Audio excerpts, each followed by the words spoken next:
నమస్తే. రాష్ట్రంలో కాంగ్రెస్ పార్టీ అధికారంలోకి వచ్చిన తర్వాత 12 మంది మంత్రివర్గంతో ప్రమాణ స్వీకారం చేసినటువంటి పరిస్థితిని మనం చూసుకోవడం జరిగింది. ఇప్పుడు ఉన్నటువంటి నేపథ్యంలో కాంగ్రెస్ పార్టీలో మిగిలినటువంటి 6 పదవులు ఏవైతే మంత్రి పదవులు ఉన్నాయో అవి ఎవరికి వస్తాయి అన్నటువంటి దానిపైన చర్చ జోరుగా కొనసాగుతూ ఉంది. ఒక పక్కన కాంగ్రెస్ పార్టీలో ఉన్నటువంటి సీనియర్ నేతలు సైతం ఎమ్మెల్సీలు సైతం పోటీ పడుతూ ఉన్నారు మంత్రి పదవుల కోసం. మనం ఇటీవల మనం నిన్న మొన్న చూసుకోవడం జరిగింది. ఎమ్మెల్సీ ఎవరైతే జీవన్ రెడ్డి ఉన్నాడో జీవన్ రెడ్డి సైతం ఆయనకు మంత్రి పదవి కావాలని చెప్పేసి కొట్లాడుతూ ఉన్నాడని చెప్పేసి రకరకాలైనటువంటి వార్తలు. ఒక పక్కన పిసిసి పదవి కూడా ఖాళీ కావడం, ఇంకొక పక్కన మంత్రి పదవులు మిగిలినటువంటి 6 పదవుల్లో తమకు అవకాశం కల్పించాలంటూ ఢిల్లీలో ఉన్నటువంటి కాంగ్రెస్ పార్టీ సీనియర్ నేతలైనటువంటి రాహుల్ గాంధీ, సోనియా గాంధీ, మల్లికార్జున ఖర్గే లాంటి ముఖ్యమైనటువంటి నేతలతోటి సంప్రదింపులు జరుపుతూ ఉన్నారు కాంగ్రెస్ పార్టీలో ఉన్నటువంటి సీనియర్ నేతలంతా. మరి ఒక పక్కన ఈరోజే ముఖ్యమంత్రి రేవంత్ రెడ్డి కొన్ని వ్యాఖ్యలు చేయడం జరిగింది. రకరకాలైనటువంటి ఊహాగానాలు వస్తూ ఉన్నాయి మీడియాలో, మరో పక్కన వార్తాపత్రికల్లో. మీరే రాస్తూ ఉన్నారు, మీరే ప్రమాణ స్వీకారం చేపించేలాగా ఉన్నారని చెప్పేసి కొన్ని సెటనికల్ కామెంట్ కూడా ఆయన చేయడం జరిగింది. అంటే దీనిపైన ఒక స్పష్టత వచ్చేటువంటి అవకాశం కనపడతా ఉన్నది. ఢిల్లీలో ఇప్పటికే ఉత్తమ్ కుమార్ రెడ్డి, బట్టి విక్రమార్క మంత్రివర్గంలో ఉన్నటువంటి ఇప్పటికి 12 మంది మంత్రివర్గంలో సగం మంది ఢిల్లీలోనే టూర్ వేసినటువంటి నేపథ్యం. ఒక పక్కన పిసిసి అధ్యక్షుడు ఎవరన్నటువంటి దానిపైన సీరియస్గా డిస్కషన్ అవుతున్నటువంటి సందర్భంలో, ఇదే సందర్భంలో మంత్రివర్గ కూర్పు కూడా ఉంటుంది. కొత్తగా మంత్రివర్గంలోకి 6 రాబోతా ఉన్నారన్నటువంటి వాటిపైన కసరత్తులు ముమ్మరం చేయడం జరిగింది. దాంట్లో చూసుకున్నట్టయితే ఉంటే ఇప్పుడు ఎవరికి మంత్రి పదవులు లభించబోతా ఉన్నాయి, ఈ సంబంధించినటువంటి కుల సమీకరణాలు, మరో పక్కన రాజకీయ సమీకరణాలని దృష్టిలో పెట్టుకున్నటువంటి కాంగ్రెస్ పార్టీ అధిష్టానం కొంతమంది పార్టీ సీనియర్లకి అవకాశం కల్పించాలని చెప్పేసి భావిస్తున్నట్టుగా తెలుస్తూ ఉంది. దీనిలో ఇప్పటికే చాలా రకాలైనటువంటి వాళ్ళంతా ప్రయత్నం చేస్తూ ఉన్నారు. కాంగ్రెస్ పార్టీలో సీనియర్ నేతలు ప్రయత్నం చేస్తూ ఉన్నారు, ఇటీవల జైన్ అయినటువంటి వాళ్ళు ప్రయత్నిస్తూ ఉన్నారు. కొంతమందికి పార్టీలో చేరుతున్నటువంటి ఎమ్మెల్యేలు ఎవరైతే ఉన్నారో వాళ్ళకి సైతం ముఖ్యమంత్రి రేవంత్ రెడ్డి ఆఫర్ ఇచ్చి ఆ పార్టీలోకి ఆహ్వానిస్తున్నట్టుగా వార్తలు వస్తూ ఉన్నాయి. మరి 5 ఎమ్మెల్యేలు పార్టీ మారడం జరిగింది బీఆర్ఎస్ పార్టీ నుంచి. మరి వాళ్ళల్లో ఎవరికి వచ్చేటువంటి అవకాశం ఉంటుంది మంత్రి పదవి? ఉన్నటువంటి పదవులు 6 మంత్రి పదవులు మాత్రమే ఉన్నాయి. 5 బీఆర్ఎస్ పార్టీ ఎమ్మెల్యేలు మారడం జరిగింది. మరి ఇంకా వచ్చేటువంటి చాలామంది ఉన్నారని చెప్పేసి అంటా ఉన్నారు. మరి మంత్రి పదవులను ఏమైనా ఆఫర్ చేస్తాడా? ఇక మంత్రి పదవుల కంటే ఇక పెద్ద పదవులు ఆఫర్ చేసేటువంటి పరిస్థితి కూడా ఉండదు.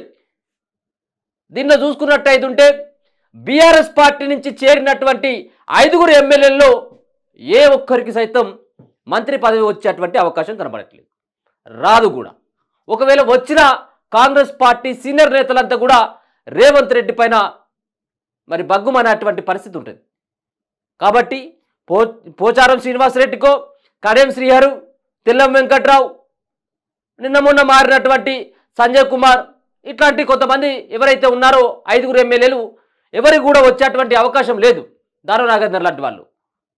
ఇక ఉన్నటువంటి 6 పోస్టుల్లో ముందుగా 4 పోస్టులను భర్తీ చేయాలి. 4 మంత్రి పదవులు ఇచ్చి 2 పెండింగ్ పెట్టేటువంటి అవకాశం కనబడతా ఉన్నది. దాంట్లో కీలకమైనటువంటి ఆ పేర్లు ఎవరైతే ఎస్సీ కోటాలో ఉన్నటువంటి రెండింటిని, ఇంతకుముందు అయితే ఎస్సీ కోటాలో 2 మంత్రి పదవులు ఇవ్వడం జరిగింది, ఎస్టీ కోటాలో ఒకరికి ఇవ్వడం జరిగింది, సీతక్కకి. కాబట్టి ఇంకొకరికి ఎస్సీ కోటాలో ఇంకొకరికి, ఎస్టీ కోటాలో మరొకరికి ఇవ్వాలని చెప్పేసి ప్రయత్నిస్తున్నట్టుగా తెలుస్తూ ఉంది. ఇక 4 ఎవరు? ఇప్పటికిప్పుడు మంత్రి పదవులు పొందేటువంటి వాళ్ళు ఎవరంటే, దీంట్లో ఎస్సీ కోటా నుంచి చాలా సీరియస్గా ట్రై చేస్తూ ఉన్నాడు మాజీ ఎంపీ, ప్రస్తుత ఎమ్మెల్యే గడ్డం వివేక్. మరి కొడుకేమో ఎంపీ పదవి, అన్నకేమో ఎమ్మెల్యే. ఇప్పుడు ఆయనకు మంత్రి పదవి కావాలని చెప్పేసి ఢిల్లీలో ఫైరల్ చేస్తున్నట్టుగా తెలుస్తూ ఉంది, ఆయనకు ఎస్సీ కోటాలో ఇవ్వాలని. మరి ఎస్సీ కోటాలో ఆయనకి ఇచ్చేటువంటి అవకాశం ఉంటుందా? ఆయన చాలా సీరియస్గా ఫైట్ చేస్తూ ఉన్నాడు మంత్రి పదవి కోసం. ఎట్టి పరిస్థితుల్లో గడ్డం వివేక్కి ఇచ్చేటువంటి పరిస్థితి కాంగ్రెస్ పార్టీలో కనబడట్లేదు. ఎస్సీ కోటాలో ఒక కీలకమైనటువంటి పేరు తెర మీదకి వస్తూ ఉంది. సరే, అది రెండో సంబంధించినటువంటి జాబితాలో ఉండేటువంటి ఆస్కారం కనబడతా ఉన్నది. ఇప్పుడు ఉన్నటువంటి నేపథ్యంలో నలుగురిని ఫిల్ చేయాలని చెప్పేసి ప్రయత్నిస్తున్నట్టుగా తెలుస్తూ ఉంది. ఒక పక్కన ఇప్పటికే పలు జిల్లాలో మంత్రులు ఎవరు లేరు కాబట్టి ఆ జిల్లా బేస్ చేసుకొని వాళ్ళకు మంత్రి పదవి ఇవ్వాలి, వాళ్ళ యొక్క సీనియారిటీని దృష్టిలో పెట్టుకొని వాళ్ళకు మంత్రి పదవి ఇవ్వాలని చెప్పేసి కాంగ్రెస్ పార్టీ భావిస్తున్నట్టుగా తెలుస్తూ ఉంది. మరో పక్కన మైనార్టీ సంబంధించినటువంటి దాంట్లో సైతం ఒకరికి ఇవ్వాలని, మరి దాంట్లో ఎస్సీలకు ఇప్పటికే ఇద్దరికి ఇవ్వడం జరిగింది. మరి ఎస్సీలో ఒకరికి కోత విధించి, అంటే ఇద్దరు ఉన్నారు కాబట్టి వాళ్ళకి అక్కడికే స్టాప్ చేసి ఇంకొకటి మైనార్టీకి ఇవ్వాలన్నటువంటి ఆలోచన కూడా ఉన్నది. మరి మైనార్టీకి సంబంధించినటువంటి దాంట్లో ఎమ్మెల్యేలు కాంగ్రెస్ పార్టీ నుంచి గెలిచినటువంటి వాళ్ళు ఎవరు లేరు. మరి అక్కడ ఫిరోజ్ ఖాన్ పేరు లేకపోతుంటే షబీర్ అలీ పేరు ఇట్లా వినబడతా ఉన్నాయి. మరి చూడాలి, చివరి నిమిషం వరకు అజారుద్దీన్ పేరు కూడా మరి కొంత తెర మీదకి వస్తూ ఉన్నది. మరి ఎవరికి ఇస్తారనేది మైనార్టీ కోటలో చూడాలి. ఇప్పుడున్నటువంటి నేపథ్యంలో ఒక నలుగురికి అయితే మాత్రం మంత్రి పదవులు గ్యారంటీ అయినటువంటి టాక్ వినబడతా ఉన్నది. దాంట్లో చూసుకున్నట్టయితే ఉంటే ఉమ్మడి ఆదిలాబాద్కు సంబంధించినటువంటి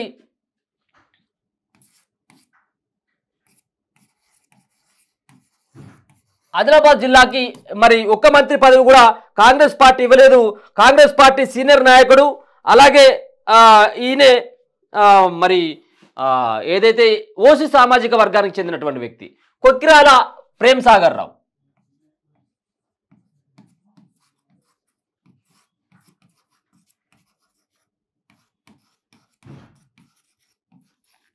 కొక్కిరాల ప్రేమ్ సాగర్ రావు పేరు ప్రముఖంగా వినబడతా ఉన్నది.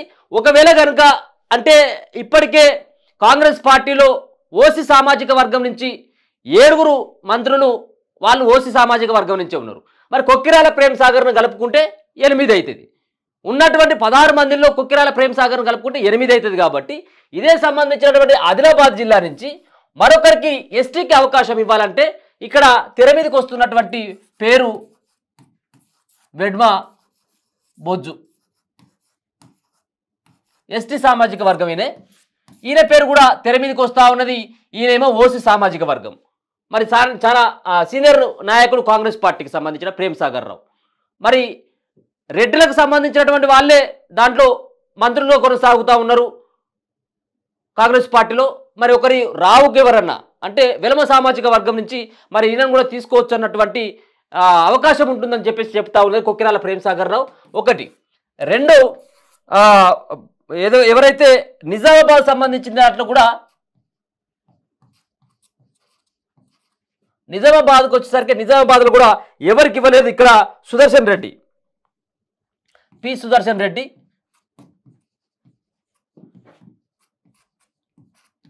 ఈయన అత్యంత సన్నిహితుడుగా పేరుంది రేవంత్ రెడ్డికి. మరి రేవంత్ రెడ్డికి పిసిసి రావడంలో కీలకమైనటువంటి పాత్ర గతంలో సుదర్శన్ రెడ్డి పోషించిండు.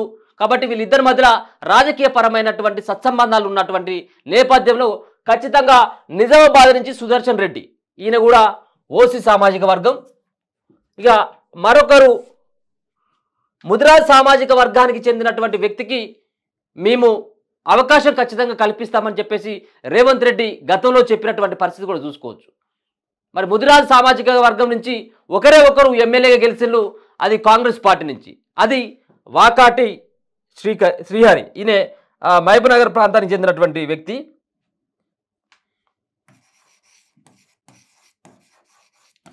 వాకాటి శ్రీహరి పేరు ప్రముఖంగా వినబడతా ఉన్నది. ఈయన బీసీ సామాజిక వర్గం. మరొకరు రంగారెడ్డి జిల్లా నుంచి కూడా ఎవరు లేరు. దీంట్లో ప్రముఖంగా వినపడుతున్నటువంటి పేరు పరిగి ఎమ్మెల్యే రామ్మోహన్ రెడ్డి. ఈ రంగారెడ్డి జిల్లా పరిగి ఎమ్మెల్యే రామ్మోహన్ రెడ్డి.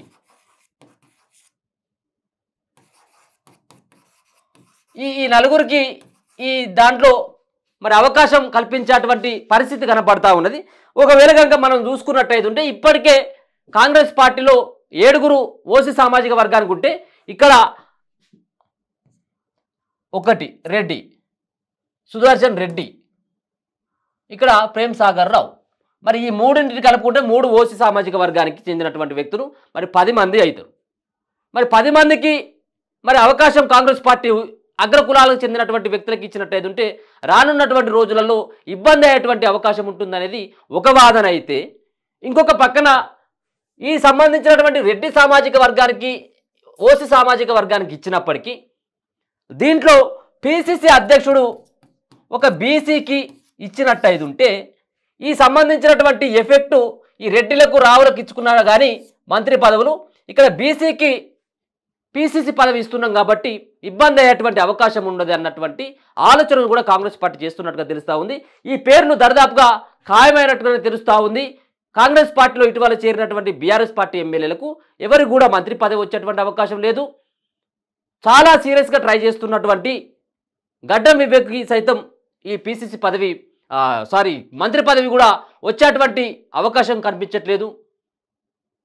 దీంట్లో నమ్మకం పెట్టుకున్నటువంటి మాకే వస్తుందని చెప్పేసి ఎవరైతే నమ్మకం పెట్టుకున్నటువంటి కొంతమంది ఎవరైతే చాలామంది అద్దంకి దాకర్ కూడా ఉండొచ్చు కదా మంత్రి పదవి రేసులో అంటే మరి ఆయన కూడా ఈ దీంట్లో కనబడట్లేదు. మరి ఆయనకు ఏ పదవి ఇస్తారు అనేది కూడా మరి అధిష్టానం ఆలోచించాల్సినటువంటి ఆస్కారం ఉంటుంది. ఇంకొక పక్కన ఇదే సంబంధించినటువంటి ఎస్టీ సామాజిక వర్గం నుంచి మనం అనుకున్నట్టయితే ఉంటే వెడ్మ బొజ్జు పేరు ప్రముఖంగా వినబడతా ఉన్నది. దాంతోపాటు రామచంద్ర నాయక్తో పాటు మురళీ నాయక్ ఈ మహబాద్ జిల్లాకు సంబంధించినటువంటి వ్యక్తులు, వీళ్ళు ఆదివాసీ గిరిజనకు సంబంధించినటువంటి వాళ్ళు ఉన్నారు. మరి వీళ్ళు కూడా ఆ లైన్లో ఉన్నారు. కానీ మొదటి సంబంధించినటువంటి మిగిలినటువంటి 6 పోస్టుల్లో 4 దాంట్లో ఒక పక్కన ఆదిలాబాద్ జిల్లా నుంచి చూసుకున్నట్టయితే ఉంటే కొక్కిరాల ప్రేమ్ సాగర్ రావు, నిజామాబాద్ నుంచి చూసుకుంటే సుదర్శన్ రెడ్డి, వాకాటి శ్రీహరి ఈయనే మహబూబ్నగర్ జిల్లాకు సంబంధించినటువంటి వ్యక్తి, రంగారెడ్డి నుంచి చూసుకున్నట్టయితే ఉంటే రామ్మోహన్ రెడ్డి పేరు ప్రముఖంగా వినబడతా ఉంది. వీళ్ళే ఫైనల్ అయ్యేటువంటి అవకాశం ఉంటుంది. పిసిసి పదవితో పాటు మరి ఈ పదవుల పైన కూడా ఇప్పటికే రేవంత్ రెడ్డి ఒక దఫాగా ఢిల్లీలో ఉన్నటువంటి అధిష్టానం, ఢిల్లీలో ఉన్నటువంటి కాంగ్రెస్ పార్టీ సీనియర్ నేతలతో ఇప్పటికే మరి మంతనాలు చేసినట్టుగా వీళ్ళ పేర్లు కూడా సూచించినట్టుగా తెలుస్తూ ఉంది. దీనిపైన ఈ రోజు లేకపోతే రేపు ఒక ఏకాభిప్రాయానికి వచ్చి ఈ పేర్లు ఫైనల్ అయ్యేటువంటి అవకాశం అయితే స్పష్టంగా కనపడతా ఉన్నది. చూస్తూనే ఉండండి మన తొలి వెలుగు.